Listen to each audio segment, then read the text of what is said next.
So, Stamp News, the USPS released a new and final Civil War stamp for their series, and apparently was attended by several of General Lee's descendants. And how old must those guys be?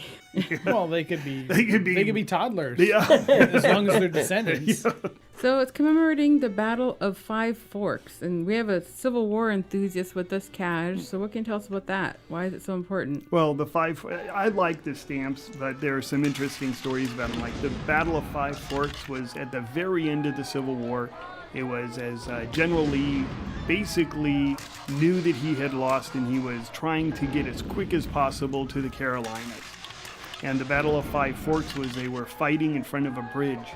And the interesting thing about it was that it was a decisive victory for the Confederates, and the Union suffered 100% casualties. Not everybody died, but everybody was wounded at least. But the more interesting one is the Appomattox Courthouse stamp.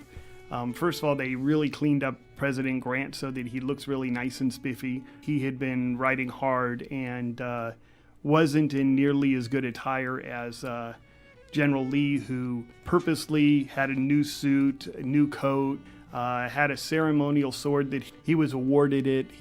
That's the sword that he was going to give to Grant, and Grant refused to accept it. In the background, you have Sheridan, and also General Custer is one of those guys back there somewhere, if it's an accurate picture. And it's a really cool stamp. You have the stamps on the front, but on the back, you have a stamp with really big, huge margins. And so always be aware that when you get the sheet, look on the back, there's two more stamps, and they are of a different layout than the stamps on the front of the sheet. Did not know that. For those of you trivia fans out there, General Grant was actually dressed as a sergeant during the surrender. No. Yes. Private. He was wearing a private's outfit.